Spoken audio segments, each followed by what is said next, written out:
नमस्कार, मैं रवीश कुमार। हरियाणा चुनाव, सोनीपत ने प्रधानमंत्री मोदी की रैली और कांग्रेस के उनसे सवाल, उन्हीं के पुराने भाषणों का हवाला देकर हम इस पर बात करेंगे ही।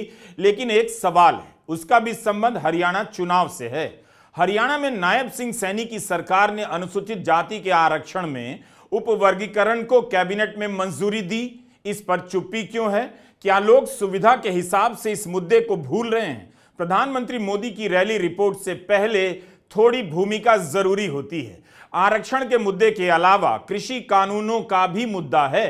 कंगना रनौत कह रही हैं कि कृषि कानूनों को फिर से लागू किया जाए, जिसे मोदी सरकार ने वापस लिया था। पहले से ही जगह जगह किसान बीजेपी के प्रत्याशियों का विरोध कर रहे हैं। आपको ऐसी अनेक खबरें मिल जाएंगी, लेकिन जैसे ही कंगना रनौत ने यह कहा कि कृषि कानून को दोबारा से लागू करना चाहिए, किसानों को भी खुद से मांग करनी चाहिए, बीजेपी कंगना से दूरी बनाने लग गई। कंगना के बयान को पर्सनल बताया जा रहा है। पिछले बीते कुछ दिनों में मीडिया ने मुझसे फार्मर्स लॉ पे कुछ सवाल किए और मैंने ये सुझाव दिया कि किसानों को फार्मर्स लॉ वापस लाने का प्रधानमंत्री जी से निवेदन करना चाहिए। मेरी इस बात से बहुत सारे लोग निराश हैं और डिसअपॉइंटेड हैं। जब फार्मर्स लॉ प्रपोज हुए थे तो हम बहुत सारे लोगों ने जो है उनका समर्थन किया था, लेकिन बड़ी ही संवेदनशीलता से और सहानुभूति से हमारे माननीय प्रधानमंत्री जी ने वो लॉज जो थे वापस ले लिए थे। और ये हम सब कार्यकर्ताओं का कर्तव्य बनता है कि हम उनके शब्दों की गरिमा रखें। मुझे ये बात भी ध्यान रखनी होगी कि मैं अब एक कलाकार नहीं, भारतीय जनता पार्टी की कार्यकर्ता हूं और मेरे ओपिनियंस अपने नहीं होने चाहिए, वो पार्टी का स्टैंड होना चाहिए। तो अगर मैंने अपने शब्दों से और अपनी सोच से किसी को डिसअपॉइंट किया है, मुझे खेद रहेगा। I take my words back. Gohana की रैली में प्रधानमंत्री मोदी और मुख्यमंत्री नायब सैनी ने कृषि कानूनों के बारे में कुछ भी नहीं कहा। लोकसभा चुनावों के समय इसी तरह से बीजेपी के नेता संविधान बदलने की बात करने लगे थे कि 400 सीटें आ जाएंगी तो संविधान बदल देंगे। बाकी बड़े नेता चुप ही रहे। ये बीजेपी के जो लोग होते हैं, ये आइडियाज को टेस्ट करते रहते हैं। ये किसी से कहते हैं कि आप ये आइडिया पब्लिक में रखिए और फिर रिएक्शन देखते हैं। यही हुआ है। उनके एक सांसद ने किसान कानून, जो काले कानून थे, उनको रिवाइव करने की बात की है। मोदी जी, आप क्लैरिफाई कीजिए, आप इसके खिलाफ हैं या आप फिर से बदमाशी कर रहे हैं? क्या वो किसान के कानून रिवाइव करेंगे या नहीं? और अगर करेंगे तो फिर मैं आपको गारंटी दे रहा हूं कि इंडिया गठबंधन पूरा इनके खिलाफ खड़ा हो जाएगा। 700 लोग शहीद हुए हैं, उनकी याद करनी है, उनकी रिस्पेक्ट करनी है। मोदी जी ने 2 मिनट मौन नहीं रखने दिया था, हम ये कभी नहीं भूलेंगे। तो क्या कंगना के बयान का खंडन कर देने से यह मामला खत्म हो गया? राहुल गांधी ने कितनी बार सफाई दी कि उन्होंने बोला ही नहीं है कि आरक्षण समाप्त करेंगे। फिर भी अमित शाह ने कह दिया कि राहुल गांधी आरक्षण खत्म करना चाहते हैं, जबकि राहुल ने तो यही कहा है कि आरक्षण की सीमा 50% से भी ज्यादा करेंगे और उससे पहले जाति की गणना करेंगे।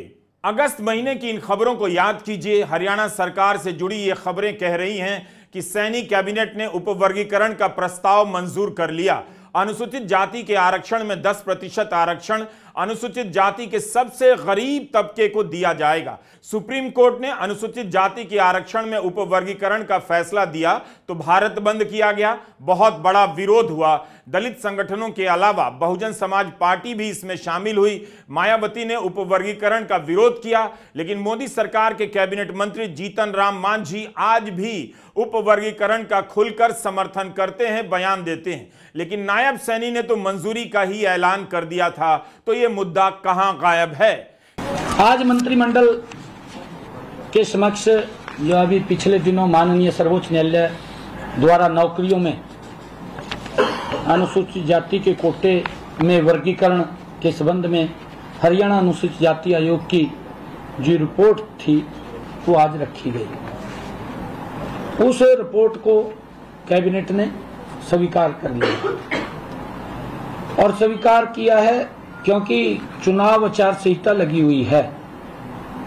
चुनाव आचार संहिता उसको हमने देख करके ये अनुशंसा की है कि चुनाव आयोग को भेजी जाए रिपोर्ट। जैसा भी चुनाव आयोग उसके ऊपर दिशा निर्देश देगा, हम उसको आगे बढ़ाने का काम करेंगे।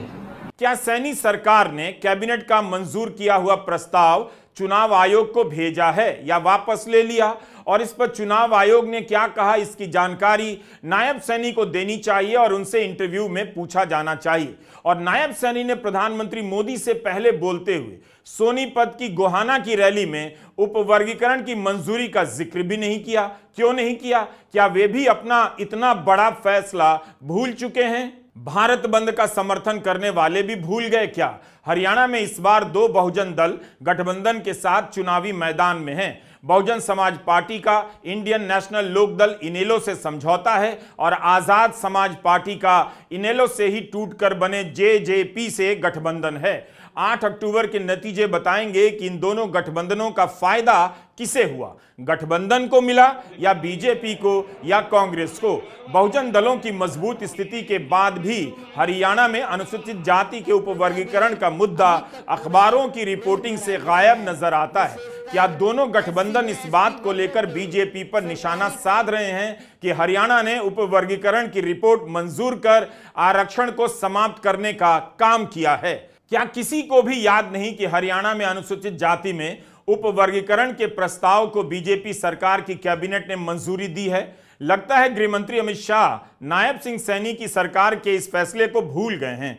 हरियाणा में आरक्षित सीटों की संख्या 17 बताई जाती है। 2019 के विधानसभा चुनाव में कांग्रेस को 7, बीजेपी को 4 सीटें मिली थीं, लेकिन 2024 के लोकसभा चुनाव में कांग्रेस को 13 विधानसभा सीटों पर बढ़त बताई जा रही है। आरक्षित सीटों पर इस बार घमासान हो रहा है और इन सीटों के नतीजे सरकार के स्वरूप को प्रभावित करने वाले हैं। इसलिए कुमारी शैलजा का विवाद प्रमुखता पा रहा है। उनके मुख्यमंत्री बनने के दावे को लेकर बीजेपी कांग्रेस पर आरोप लगा रही है कि दलितों का कांग्रेस में सम्मान नहीं हो रहा है। खट्टर ने तो शैलजा को बीजेपी में आने का प्रस्ताव ही दे डाला, मगर बीजेपी ने यह नहीं कहा कि उनका अगला मुख्यमंत्री सैनी नहीं कोई दलित नेता होगा। शैलजा ने भी इस विवाद को शांत कर दिया कि मरते दम तक कांग्रेस में रहेंगी और कांग्रेस के लिए प्रचार में फिर से जुट रही हैं। वैसे किसी भी दल में राजनीति का चलना बहुत अच्छा होता है, सत्ता संघर्ष होना ही चाहिए, 2-3 दावेदार तो होने भी चाहिए। हरियाणा बीजेपी में अनिल विज भी बयान दे रहे हैं कि वे सैनी से सीनियर हैं, मुख्यमंत्री बनना चाहिए, लेकिन अनिल विज की दावेदारी को गोदी मीडिया किनारे लगा देता है। बीजेपी आराम से उससे किनारा कर लेती है। राव इंद्रजीत सिंह भी मुख्यमंत्री बनने का दावा कर रहे हैं, उनके बारे में इस तरह की खबरें छप रही हैं। मुद्दा बनाने में बीजेपी का जवाब नहीं, तो शैलजा की नाराजगी का मुद्दा दलितों का अपमान का मुद्दा बनाने लग गई। चुनावी कवरेज को पढ़ते हुए एक ट्रेंड नोटिस कर रहा हूं। जब मोदी की लहर होती थी या होती है तो अखबार या चैनल खुलकर मोदी लहर लिखने लग जाते हैं।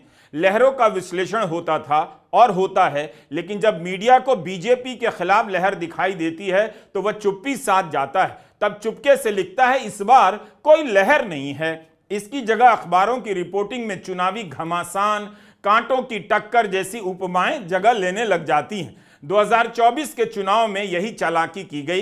लिखा गया कि लहर तो दिखाई नहीं दे रही है, मगर यह नहीं लिखा गया कि किसी के खिलाफ चल रही है, इसलिए लिखने की हिम्मत नहीं हो रही। हरियाणा में कई जगहों से बीजेपी के उम्मीदवारों के विरोध की खबरें भी आईं, मगर छपकर भी वैसे नहीं छपी जैसे कांग्रेस के विरोध की खबरें छपती हैं। क्या हरियाणा में बीजेपी विरोधी लहर चल रही है? यह सवाल गायब है। इस सवाल को लेकर आपने डिबेट देखी हो तो अलग बात है, मगर प्रधानमंत्री ने गोहाना की रैली में क्यों कह दिया अगर कांग्रेस की सरकार बन गई तो? क्या इसका मतलब है वे भी कुछ देख रहे हैं, भांप रहे हैं, या उनका यह रूटीन बयान है? गलती से भी कांग्रेस आ गई तो अपने झगड़ों में ही हरियाणा को बर्बाद करके छोड़ेंगे। यहां पर कांग्रेस में जिस तरह झगड़े बढ़ रहे हैं पूरा हरियाणा देख रहा है। कांग्रेस को वोट देना यानी हरियाणा की स्थिरता और विकास को दांव पर लगाना है, बर्बादी के दरवाजे खोलना है। यह स्थिरता हरियाणा में हर काम ठप कर देगी। यहां निवेश और नौकरी दोनों पर असर होगा। हम इस वीडियो में प्रधानमंत्री की रैली पर ही बात कर रहे हैं, मगर उससे पहले एक सवाल और लेते हैं। किसी भी राज्य का चुनावी कवरेज अखबारों में पढ़कर लगता है वहां सरकार के लिए चुनाव नहीं हो रहा, सभी अपनी अपनी जाति का मुख्यमंत्री चुन रहे हैं। ट्रिब्यून में प्रदीप शर्मा की रिपोर्ट है कि 10 साल की एंटी इनकम्बेंसी से लड़ने के लिए बीजेपी जातीय समीकरण का सहारा ले रही है। पहली सूची में भाजपा ने 14 ओबीसी, 13 अनुसूचित जाति, 13 जाट, 9 ब्राह्मण, 8 पंजाबी, 5 बनिया और एक सिख और राजपूत उम्मीदवारों को टिकट दिया है। 67 नामों की पहली सूची में 27 नए नाम हैं। यह राजनीति की सच्चाई भी है। जाति और अखबार इसी वजह से प्रमुखता देने के लिए मजबूर भी होते हैं। तभी आपको भास्कर की रिपोर्ट से पता चलता है कि विधानसभा की 90 में से 38 सीटें ऐसी हैं जहां एक ही जाति के उम्मीदवार आमने सामने हैं। यह कितना भयावह है और चुनावी राजनीति को कितना सीमित भी कर रहा है। 38 सीटों पर पार्टी नहीं हारेगी बल्कि जाति जीतेगी। दैनिक भास्कर ने लिखा है कि केवल 36 सीटों पर बीजेपी और कांग्रेस ने अलग अलग जाति के उम्मीदवार एक दूसरे के सामने उतारे। जाति के इन आंकड़ों से चुनाव की समझ तो बनती है, बननी भी चाहिए, लेकिन इतना ज्यादा यह छप रहा है कि कई बार मन उबिया जाता है कि क्या चुनाव इसीलिए होता है कि सब जात वाले अपना अपना नेता चुन लें। ऐसा लगता है कि इस तरह की रिपोर्टिंग से केवल जाति की आकांक्षा अलग अलग वर्गों में पैदा की जा रही है। दैनिक भास्कर की खबर है कि गुरुग्राम से अब तक नहीं बना कोई ब्राह्मण विधायक। यहां 4 बार जाट पंजाबी, 3 बार वैश्य व 2 बार यादव चेहरे जीते हैं। ट्रिब्यून ने लिखा है कि सीएम पद के लिए सैनी ओबीसी हैं तो प्रदेश अध्यक्ष के रूप में मोहनलाल बडोली हैं जो ब्राह्मण समुदाय से आते हैं। जाति की राजनीति से राजनीतिक दलों के भीतर प्रतिनिधित्व की चोरी सामने तो आ जाती है। पता चलता है कि किस जाति के लोगों का वोट लेकर भी उनका प्रतिनिधित्व गायब कर दिया जाता है। मगर क्या इससे ज्यादा कुछ हासिल हो पा रहा है? ओबीसी वोट पर दावेदारी हो रही है बीजेपी की, लेकिन जाति की गणना का मुद्दा भी नहीं बन रहा। यह कैसे हो सकता है? उपवर्गीकरण की तरह जाति की गणना का मुद्दा गायब है। कम से कम जाति के हिसाब से ही उनकी बस्तियों और बेरोजगारों का विश्लेषण होने लग जाता तो दिखता कि 10 साल में वो तरक्की कहां हुई जिसके दावे किए जा रहे हैं। कहने का मतलब है कि भीतरी इलाकों की तस्वीरें दिखाई नहीं देती हैं, केवल बयान नजर आते हैं, लोग बोल रहे होते हैं, चेहरे छपते हैं और जाति के आंकड़े बड़े बड़े दिखाए जाते हैं। मुद्दे और सरकार के काम पर ग्राउंड रिपोर्टिंग पीछे छूटती चली जा रही है। आंकड़ों की रिपोर्टिंग आसान भी है और इसमें खर्चा बहुत कम होता है, चुनाव का सारा बजट बच जाता है।